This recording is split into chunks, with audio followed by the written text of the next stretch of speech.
boy named Shruti Pandit, a boy named Good morning, everyone. Good morning, Shruti. Today I am attempting ACB2 from the manual Interpretive Reading, and it is about reciting a poem. The poem that I am going to recite is about a boy named Sue, and that's what the title of poem is. It's written by the poet Sheldon Allan Silverstein, and this poem is about a boy who was named Sue by his father. His father left him when he was just 3 years old, and that's why he develops hatred for his father. So this poem incorporates a lot of emotions about this boy. As he grows up, his hatred grows too, and eventually he decides to go out there, meet his father, and confront him. And as the luck would have it, he happens to meet him. So here goes the poem that incorporates the story about Sue meeting his father and the hatred that he has for his father. A boy named Sue. Well, my daddy left home when I was 3, and he didn't leave much to Ma and me. Just this old guitar and a bottle of booze. Now I don't blame him because he ran and hid. But the meanest thing that he ever did was, before he left and went, he named me Sue. Well, he must have thought it was quite a joke. And it got lots of laughs from lots of folks. It seemed I had to fight my whole life through.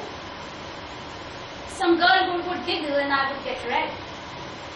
And some guy would laugh and I'd bust his head. I tell you, life ain't easy for a boy named Sue. But I grew up quick and I grew up mean.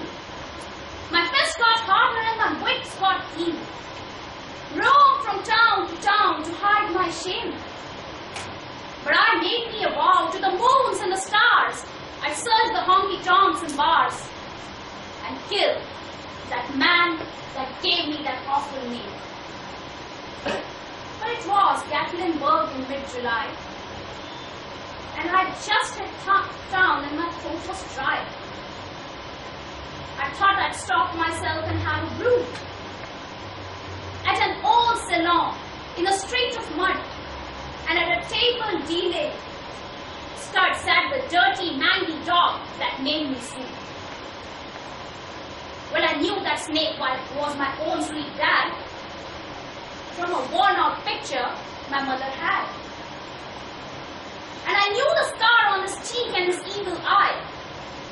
He was big, bent, grey, low. I looked at him and my blood ran cold. And I said, "My name is Sue, how do you do? Now you're gonna die." Yeah, that's what I told him. Well, I hit him right between the eyes and he went down.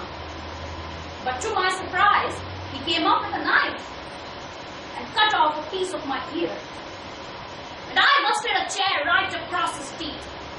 And he crashed through the wall into the street, kicking and gouging in the mud and the blood and the wheel. I tell you, I fought tougher men, but I really can't remember when. He kicked like a mule and bit like a crocodile. I heard him laughing, and I heard him cussing. He went for his gun, and I pulled mine first. He stood there looking at me. I saw him smile. And he said, "Son, this world is rough, and if you're gonna make it, you gotta be tough."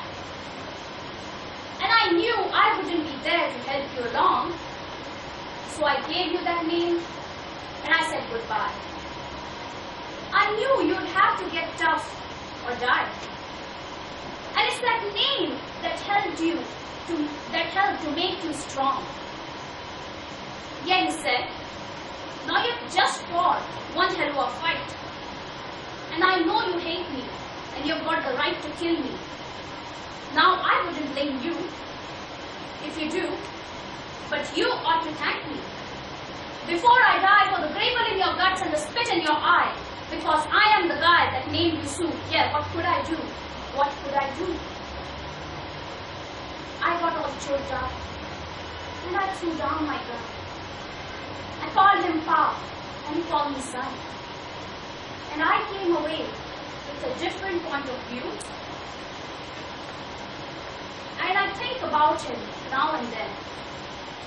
Every time I try, every time I win, if I ever have a son, I think I'm going to name him Bill or George, anything but Sue.